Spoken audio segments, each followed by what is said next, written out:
Ndugu zangu,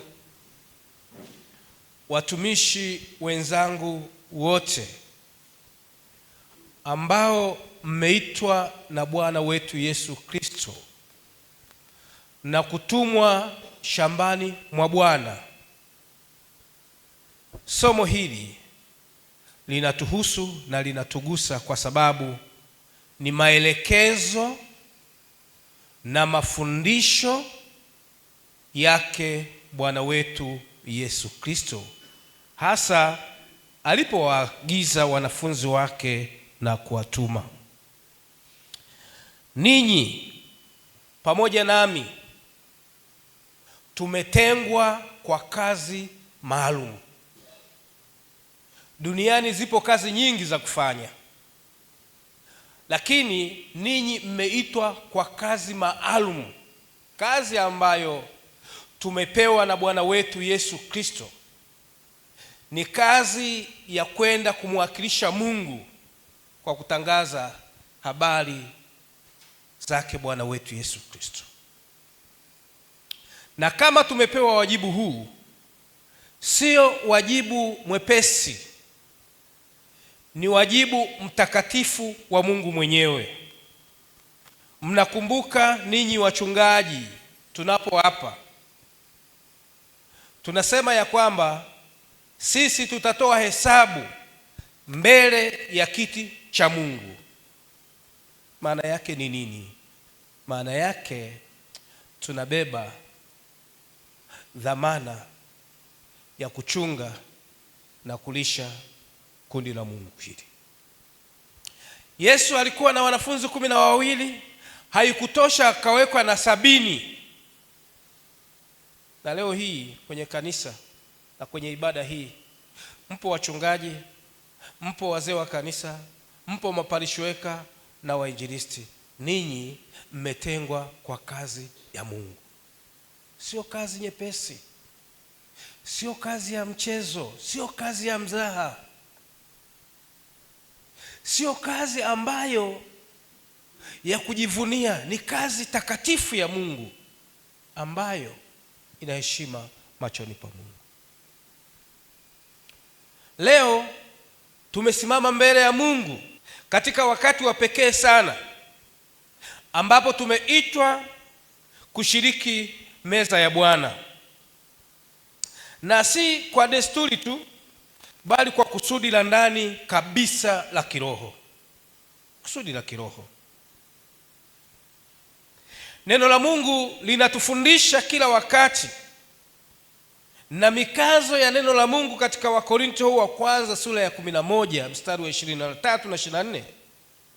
Bwana Yesu usiku ule alitolewa, alitwaa mkate, naye akisha kushukuru akaumega, akawapa wanafunzi wake akisema, twaeni mle, huu ni mwili wangu uliotolewa kwa ajili yenu. Tena kwa ukumbusho. Inatukumbusha ya kwamba tunakaribishwa meza ya Bwana, tunakaribia agano takatifu lililolipwa kwa gharama kubwa na Yesu mwenyewe pale msalabani. Si jambo dogo, jambo ambalo Yesu anatukaribisha. Yeye amelilipia gharama kubwa, na gharama hii ni kanisani. Amefia msalabani kwa ajili ya kanisa la Mungu. Ni aibu sana, ni aibu kwa watumishi wa Mungu kuipoteza gharama hii ya thamani ambayo Yesu ameitoa mwenyewe madhabahuni pake katika msalaba, kufa kwa ajili yetu na kwa ajili ya wengine. Hivyo basi, hatujui kama watu wakamilifu, hatuji kama watu wakamilifu, bali tunakuja kama watumishi wanaomhitaji Mungu. Hatuji kama wakamilifu, tunakuja tukitambua kwamba bila yeye hatuwezi kitu. Hii ni nafasi kwa watumishi wote wa madhabahuni kukutana na Yesu, sio kwa nje, kwa ndani, tena katika mioyo yetu, kwa sababu ya huduma hii ambayo anayetukabidhi. Kwa hiyo mtumishi wa Mungu aliyeitwa na Mungu kwa huduma ya madhabahuni, achunguze ndani ya moyo wake. Mungu anatuelekeza kama watumishi kujichunguza nafsi zetu mbele za Mungu. Na Biblia inatuweka wazi katika Wakorinto wa kwanza sura ya 11:28, lakini mtu na ajihoji nafsi yake, na hivyo aule mkate na kunywa kikombe. Hapa Mungu anatutaka kama watumishi kwamba kabla ya kushiriki chakula cha Bwana, kila mmoja anapaswa kusimama na kuangalia hali ya moyo wake mbele za Mungu. Ujichunguze, nijichunguze ndani ya moyo wangu. Moyo una vitu vingi sana. Moyo wa mwanadamu una mambo mengi sana. Mioyo imejaa maumivu sana. Mioyo imejaa hasira ndani ya watu. Lakini Mungu huyu anataka sisi tujichunguze. Kujichunguza si kuangalia wengine, bali ni kuangalia maisha yako binafsi kwa uaminifu kabisa. Ni kukubali kumwambia Mungu kweli wote bila ya kujitetea. Unajua, ukiitwa mahali pengine kama unakosa, unajiandalia mikakati na kupanga hoja utakavyozipanga. Madhabahuni hatuendi kwa hoja za kujipanga. Madhabahuni pa Mungu tunaenda kwa hoja za kujiangalia mwenyewe nafsi yako. Unajichunguza wewe mwenyewe. Hizo hoja ni za kwako, lakini Mungu anaangalia ndani. Kwa sababu ukweli ni kwamba inawezekana kabisa mtu akaendelea kufanya huduma hii takatifu, lakini ndani ya moyo wake akawa mbali na Mungu. Tunaweza tukawa watumishi wa madhabahuni, ndugu zangu, kabisa, tukapewa heshima zote za kimungu kabisa, lakini kimsingi tunaweza kuwa mbali na Mungu. Sasa Mungu anajua ndani kuliko watu wanavyoweza kutujua, na hivyo Mungu anatupa mwaliko mzuri sisi wapokea huduma hii takatifu. Ndani ya moyo tujichunguze. Neno la Mungu katika Zaburi ya 139 mstari wa 23 na 24 anasema, Mungu unichunguze, ujue moyo wangu, nijaribu, uyajue mawazo yangu, uone kama iko njia iletayo majuto ndani yangu, uniongoze katika njia ya milele. Unichunguze. Tunamhitaji Mungu aingie akuchunguze, anichunguze. Na ndio maana tukienda kwa madaktari hawezi kukupa dawa. Lazima akuchunguze, akuandikie vipimo ili ajue shida uliokuwa nayo. Tunamhitaji Mungu aingie atuchunguze. Hivi huduma hii aliyotupa, kweli mimi ninastahili? Huduma hii takatifu ya Mungu ninastahili? Lakini Mungu amekuheshimu. Tunaposhiriki chakula cha Bwana tunakumbushwa jambo hili la msingi, unichunguze. Leo hii Mungu anatuita tuseme kama mtunga Zaburi alivyosema, tumruhusu Roho Mtakatifu aingie ndani yetu na kufunua kila kilichojificha, kwa sababu hakuna uponyaji bila ya kuwa wa kweli. Huwezi kupona. Huwezi kupona. Ukienda kwa daktari ukiumwa, anatamani umwambie kile ambacho kinachokuuma.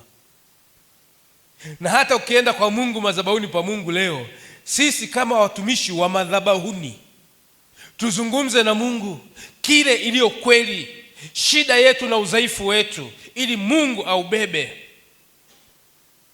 Na Mungu anasamani haya, kuona kile ambacho umekosa ndicho Mungu akusamehe.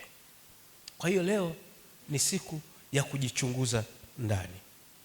Lakini ndugu zangu, niwakumbushwe, tunakaribishwa meza ya Bwana.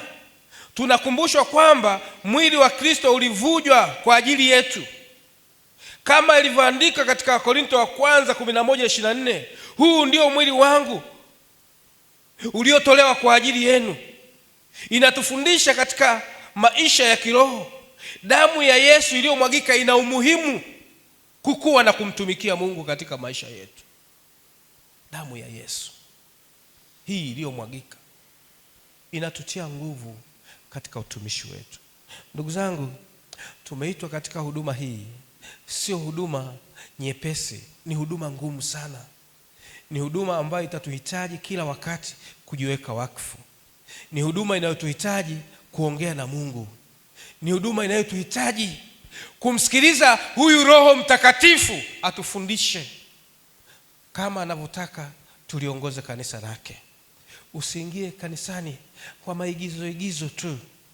Maigizo hayatakufikisha mahali. Mungu anajua ukweli wa maisha yetu. Tumezaminiwa na Mungu kwa huduma ngumu sana, lakini ni huduma takatifu yenye heshima. Tukimheshimu Mungu tutaheshimiwa zaidi. Bwana Yesu asifiwe sana. Mungu ametuamini. Mungu hatumii moyo mgumu, bali Mungu hutumia mioyo iliyovunjika kunyenyekea. Ndio maana Daudi alisema katika Zaburi ya 51 mstari wa 17, dhabihu za Mungu ni roho iliyovunjika, moyo uliovunjika na kunyenyekea. Mungu hata udhulumu, hata uzalau, moyo uliovunjika. Niwaombe watumishi wa Mungu, wazee wa kanisa, viongozi wa jumuiya, maparishwekers, wachungaji na wainjilisti wote, Mungu anatamani mioyo iliyovunjika, tena mioyo ya kutengeneza na Mungu, moyo wa kujuta. Leo zamani zile Wakristo hawa ambao tunawahudumia, ilikuwa ni siku maalum kabisa, wiki hili lote wanakuja kwa ajili ya toba, kutengeneza maisha yao. Tena wanakuja kwa watumishi wa Mungu, wachungaji, wanakuja kutuambia udhaifu wao, wakiamini kwamba Mungu yupo na wewe ni balozi wa Mungu, unamwakilisha Mungu. Mungu anatamani kuona unyenyekevu mkubwa ulioko ndani yako. Ndugu zangu, damu iliyomwagika maana yake ni nini? Ni kukubali kwamba hatuna uwezo bila ya Mungu. Ni kukubali udhaifu wetu. Na ni nani kukubali kurekebishwa? Tukubali kurekebishwa. Kuna watumishi ambao wamejeruhiwa, wengine wamechoka, wengine wamepoteza furaha ya utumishi, lakini wanajificha nyuma ya majukumu yao. Leo hii Mungu anasema na sisi kama watumishi wake, kama wapakwa mafuta wa Mungu. Mungu anasema acha kujificha, njoo mbele zake nikuvunje ili nikujenge kwa upya. Bwana asifiwe sana. Leo ni siku ya kujengwa upya. Bwana asifiwe sana. Siku ya kujengwa upya. Na upya huu huwezi kujengwa kama haujavunjwa. Utavunja vitu gani? Ni vitu ambavyo vimekuchosha katika maisha, vimekuchosha katika utumishi. Unaona kwamba hapana, Mungu anakuja kutuimarisha. Ndugu zangu, watumishi wenzangu, tunaimarishwa na Mungu, na sisi tumeitwa hivyo. Mungu anatamani kukujenga na kukuimarisha kwa upya. Huduma hii tunaitwa kujitakasa kwa damu ya Yesu.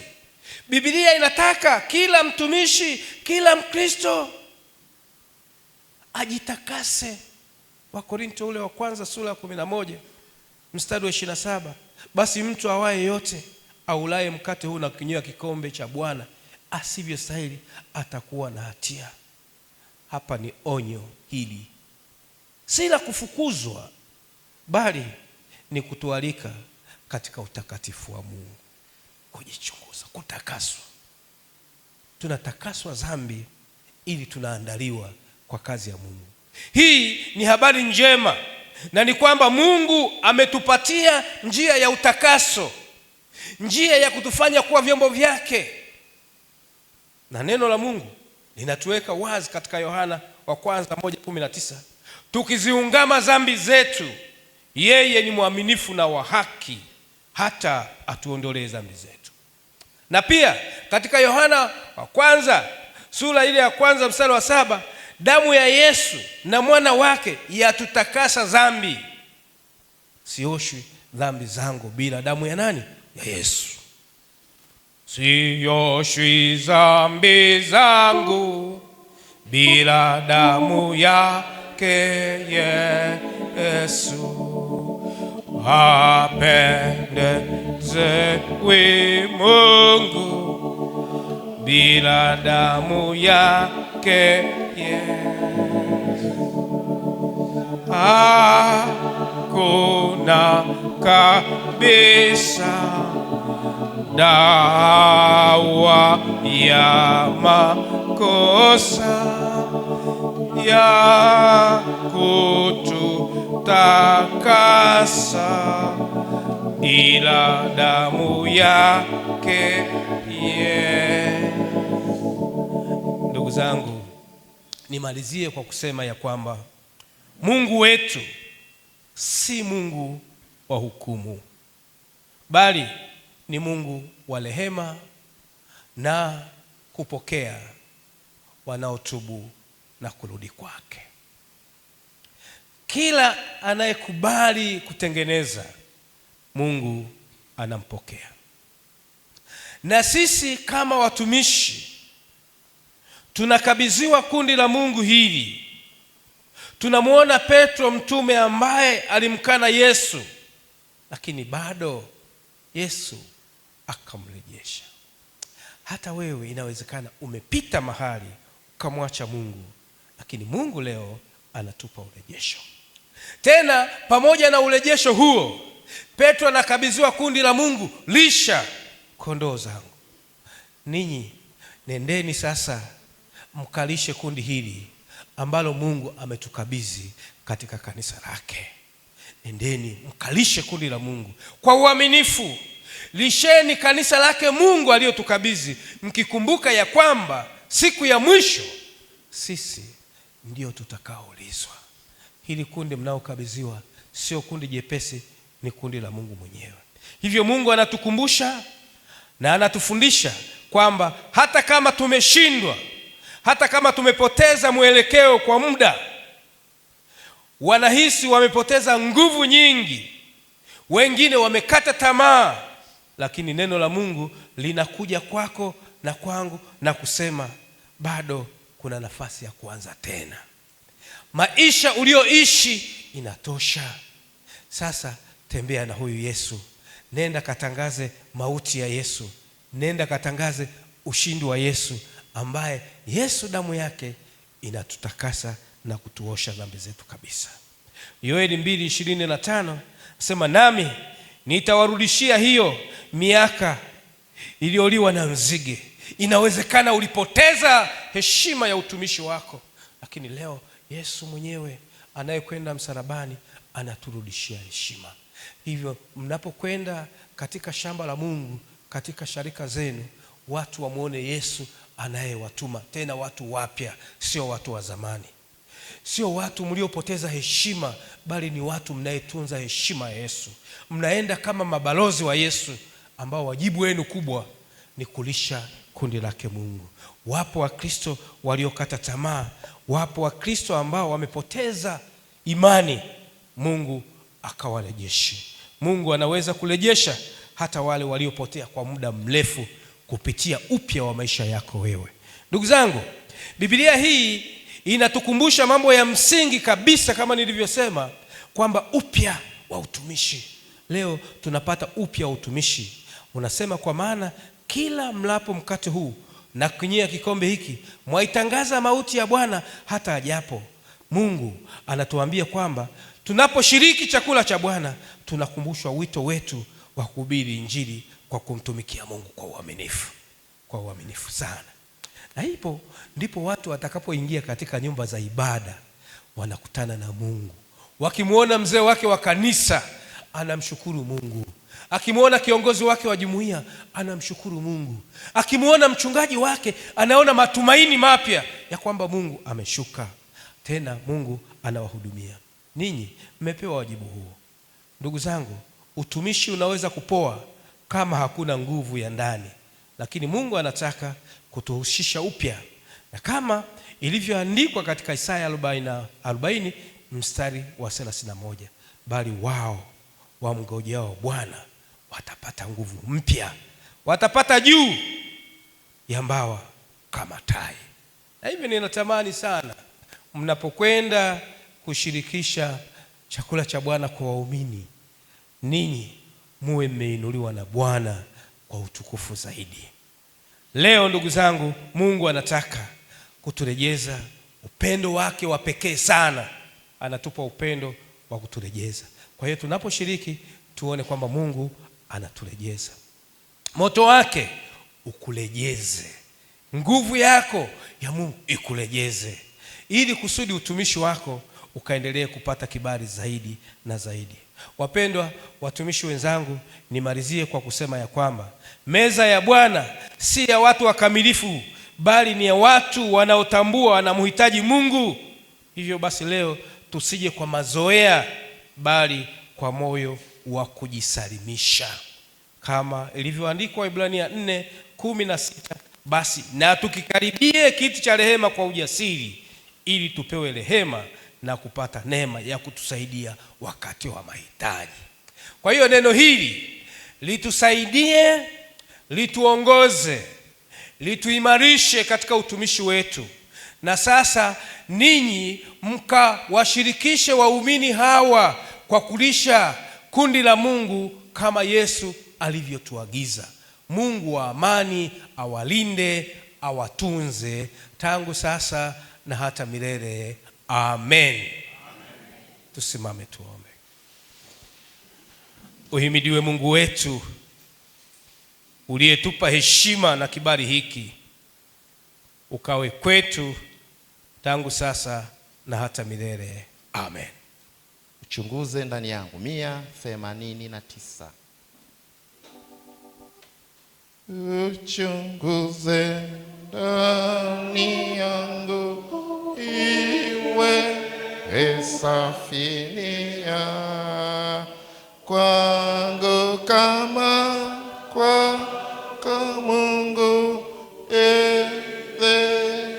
dhahiri pia. Uchunguze moyo wangu ifunulie yaliyomo ndani yangu, nami niyajue. Kwanza washa zako tambi